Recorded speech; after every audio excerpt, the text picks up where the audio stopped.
The NHL news reel is already spinning, but we're staying on top of things on the Locked On Fantasy Hockey Podcast. Big time Thursday edition with Solo with your boy, breaking down all the top news across the NHL, including who is the number one goalie in Edmonton.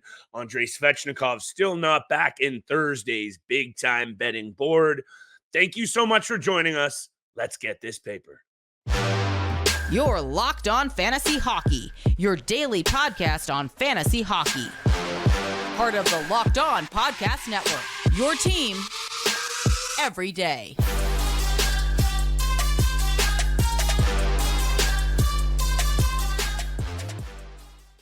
What is going on, everybody? Hockey heads, fantasy fanatics, and degenerate gamblers. Welcome back inside the lab to your source for fantasy hockey news, the Locked On Fantasy Hockey Podcast. It's a Thursday edition, riding solo just with your boy, Big Flip Livingstone. And thank you for making us your first listen every single day. Today's episode is brought to you by our friends at FanDuel Sportsbook. FanDuel Sportsbook, official sportsbook of Locked On. Make every moment more. Right now, new customers can bet $5 and get $200 in bonus bets, guaranteed. Visit FanDuel.com/locked on to get started. It's been a little while, my friends. It's been a little while since I've been on all by my lonesome. I already miss Steele for holding me down, especially on the ones and twos. So don't get too overly disappointed. My boy will be back tomorrow for the Friday episode, but already there is a lot going on around the NHL. There are some angles that we need to talk about because it all will impact your fantasy team. I'm going to get to my big time bets at the end of the episode. Got a couple of spicy ones. It's been a solid start to the betting board for both Steele and I. So I'm excited to break down Thursday's 7-game betting board for sure. But I have to come on this episode and talk a little bit about a topic that I think we've talked not too much about, but enough of, and the goaltending situation with the Edmonton Oilers. Stuart Skinner, Jack Campbell. Campbell getting the start in game one against the Vancouver Canucks. I'm recording right now while the game's going on, so I can't speak to Campbell's performance, but there was a lot of narrative around this subject and this team in this position all off season long and over the last couple of seasons. So I'm going to kick off the show there, but also just to tease it up a bit, Andrei Svechnikov, the Carolina Hurricanes, a club that we know has struggled with goal scoring. Another little bit of injury news here. He is going to miss the opener. His ACL recovery continues. I'm going to talk quickly about that. But why don't I kick this off with just a very intriguing conversation, because Jack Campbell is the confirmed starter. He's playing right now. He should be that number one for the game one of the NHL season for the Edmonton Oilers. And this is quite intriguing because not only is Jack Campbell only rostered at 44% in Yahoo leagues compared to literally double that with Stuart Skinner at 88% in Yahoo leagues. All summer long, we all thought it was going to be the youngster in Stuart Skinner taking that cage as he did throughout the end of last season and throughout the playoffs. Yeah, he was shaky in last year's postseason. I'm going to bring up those numbers right now. 883 save percentage and a 3.68 goals against. But I think what we saw from him during the regular season was very solid, 29, 14, and 5 with a 913 save percentage. And it seemed like the Edmonton Oilers had their guy. Yeah, sure, maybe around the league from outside Edmonton, no one really saw this kid's rise. But in Edmonton, they were expecting this kid to be the future in terms of goaltending, a position that has been very up and down for this club over the last handful of seasons, maybe the last 10 seasons, if you will. But so much talent up front, we have to focus in on what the clear weakness is, and that's been in the blue paint. So the fact that Jack Campbell gets run out there for game one, is it a bit of a shocker? Is it a bit not expected? Sure. But let's remember, they have a lot invested into this goalie. $5 million a year salary cap. He has the term as well. They don't really care, I think, who is the goalie that takes the reins in Edmonton. Ken Holland has been clear about supporting both goaltenders. It's just intriguing because at 44%, Jack Campbell is probably going to be out there in a lot of your leagues. So if you are able to maybe jump on this situation, I'm not ready to say that Stuart Skinner is not the number one. I'm not ready to say that Jack Campbell is. but it's maybe looking a little bit more like a split in Edmonton, which we weren't expecting. By the way, people, bear with me on the voice. It's going up and down. Also, shout out to all the listeners out there in my DMs, in the email inbox, on Twitter, X, however you call it, in the comments on YouTube. We are absolutely loving it. I appreciate all the support that you guys show us for real every single day. Steele and I are out here for you guys, which is why I'm trying to look at this situation and break it down with what goalie is going to get the run out. And I know it's game one. Game one's not even over. Like I said, we got to keep our eye on these goaltending situations with a team in Edmonton that, regardless of who's in the cage, I really do think is going to win a whole ton of games. So when I say, 44% owned in Yahoo for Jack Campbell, maybe you got to be going out there and taking a look. Wow, my voice is really going, guys. Let me give me a little sip here. But at the end of the day, these are the opportunities that you might be able to jump on, pounce on, and make sure that your team is optimized for winning. Jack Campbell last year had his struggles. 21, 9, and 4. The record looked nice, but an 888 save percentage is something that has to have some red flags drawn up. And that's why we thought it would be Stuart Skinner in there. They have an elite power play. They have a blue line that's much improved, bringing in Matthias Ekholm. These are the narratives that we know about. So keeping your eye on what's happening with the goaltending situation is going to give you a leg up on your competition for this upcoming season. And a lot of pressure on these Edmonton Oilers to win, pressure on the Carolina Hurricanes as well. And I'm going to talk about Andrei Svechnikov right around the break. I'm going to hit you with my bets. I'm going to keep today short and sweet because not only is my voice going, we are missing our boy Steele, who should be here with me, holding me down. He'll be back tomorrow.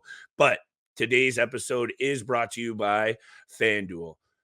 Snap into action this NFL season with FanDuel Sportsbook, our favorite sportsbook and official sportsbook of Locked On, America's #1 sportsbook. Right now, new customers get $200 in bonus bets guaranteed when you place a $5 bet. That's $200 in bonus bets, win or lose. If you've been thinking about joining FanDuel, there's no better time to get in on the action.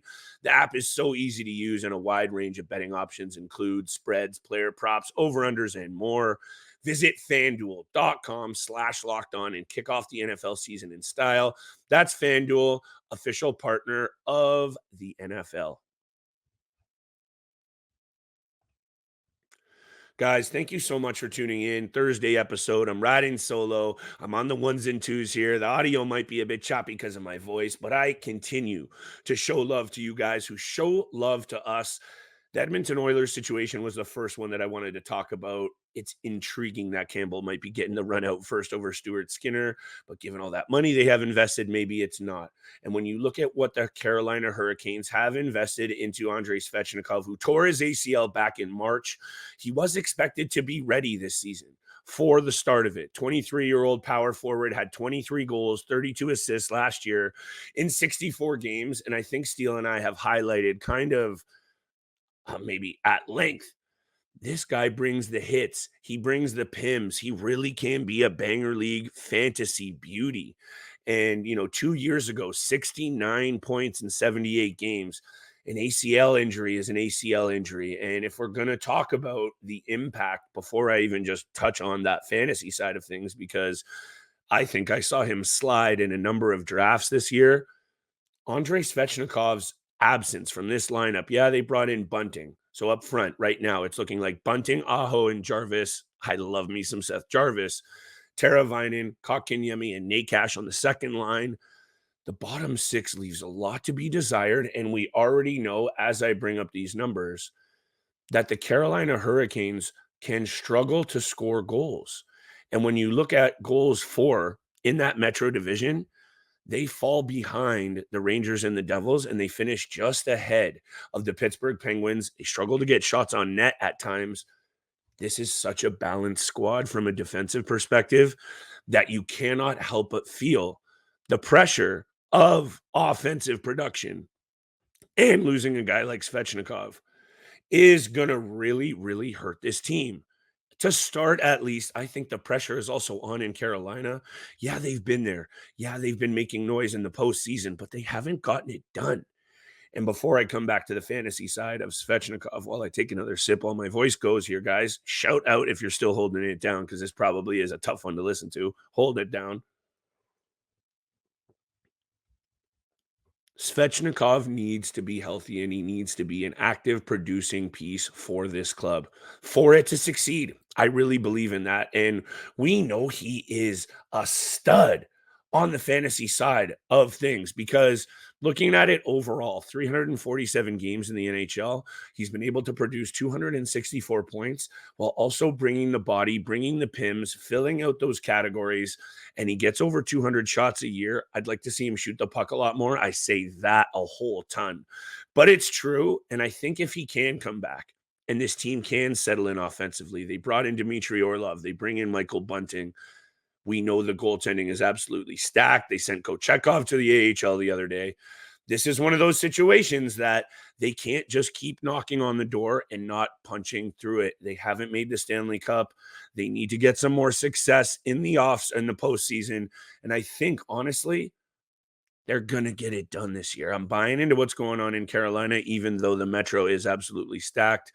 Don't need to talk about that so much, because I think we really have covered how much we've improved in the Eastern Conference. I say we as a collective, but that's how it's going. I'm taking a look at Edmonton. I'm taking a look at Carolina. You got to be taking a look at all of these situations that are already in flux. And thank you so much for tuning in for today's episode. Today's episode is brought to you by our friends at Sleeper. Today's episode is brought to you by the Sleeper app. The NHL season is here, and the fantasy fanatics know we've been yearning for it all year long. We love the NHL, and we know you do too, and that's why we got to tell you about the Sleeper app. The Sleeper app is the official daily fantasy app of the NHL and the Locked On Network, and it's our go-to for daily fantasy sports, especially daily fantasy hockey. With Sleeper, you can win 100 times your cash on daily fantasy. Use promo code Locked On NHL, and you'll get up to $100 match on your first deposit. Terms and conditions apply. That's Locked On NHL. See Sleeper's terms for use of details. Guys, thank you so much for holding me down on this Thursday episode. It's short and sweet, and it's a little sketch because my voice is right out the door on this one. This actually never happened to me. I'm kind of lucky given how many episodes we usually put down on a daily basis. But the main reason is that you're still tuned in, aside from me spitting down these big-time bets in a hot minute here, is that the NHL season is back, and there have been some questionable things going on. I'm not even going to touch on the NHL's decision on Pride tape, on jerseys, on all of that, because that was a little bit ridiculous. But you came here for the news, the bets, and the fantasy takes. So I'm going to try a little bit harder as my voice goes to deliver just that for y'all. First couple nights of betting have been interesting, have been profitable. But like I said a couple days ago, you got to be dialing those bets back at this time of year. Speaking of which, let me hit you with my first one for this 7-game betting board. I'm looking at this Dallas game. I'm looking at the Dallas Stars at home against St. Louis. The money line opened here, guys, at minus 220 for Dallas. Shout out to FanDuel for all the updated odds. But I just don't see it here for the value on the Dallas Stars. And we know the St. Louis Blues are the St. Louis Blues and should struggle, but they are 5-4-1 in their last 10 against Dallas. And I actually don't see the value, unless maybe you want to lay a same game parlay, on taking Dallas on the money line. And I go over to Jason Robertson, RoboCop. I'm going with the anytime assist. The odds are fluctuating, so make sure you go out there and jump on the best one. But I think Jason Robertson, after the performance that he put up last year, not only has he established himself as an absolute star in this league, he's established himself as one of a betting darling's favorite to go at each night. And with a player prop angle, this guy is a stud. In 7 career regular season games, he has 7 points, 3 goals, and 4 assists. So hit me with the RoboCop, Jason Robertson, anytime assist against St. Louis on Thursday night. I think the Blues are going to actually get theirs in this game. I know there's a lot of expectations on Dallas. I know that Dallas is one of the favorites out of the West. Might be a little bit of a letdown spot going up against the Blues in the home opener. That's the only angle I'm taking. Buy into it if you will or not.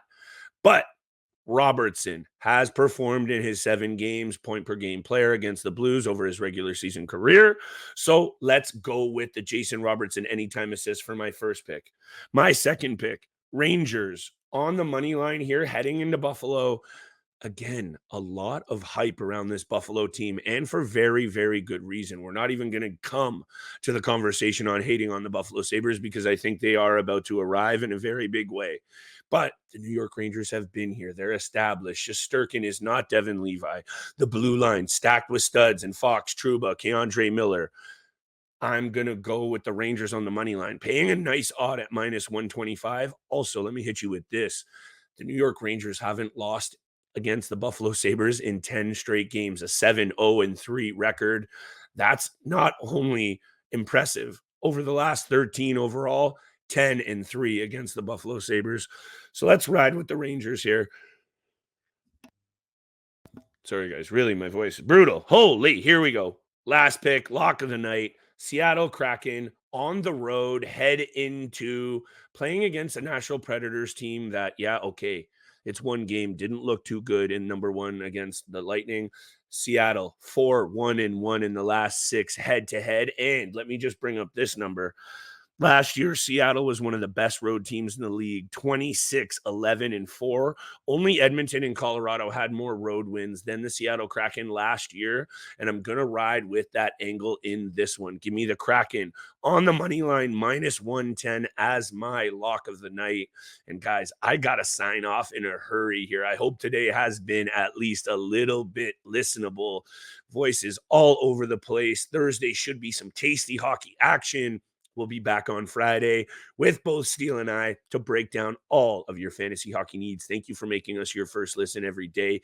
And make sure you continue to tap in across all platforms you find your favorite and hottest content. We'll be back tomorrow.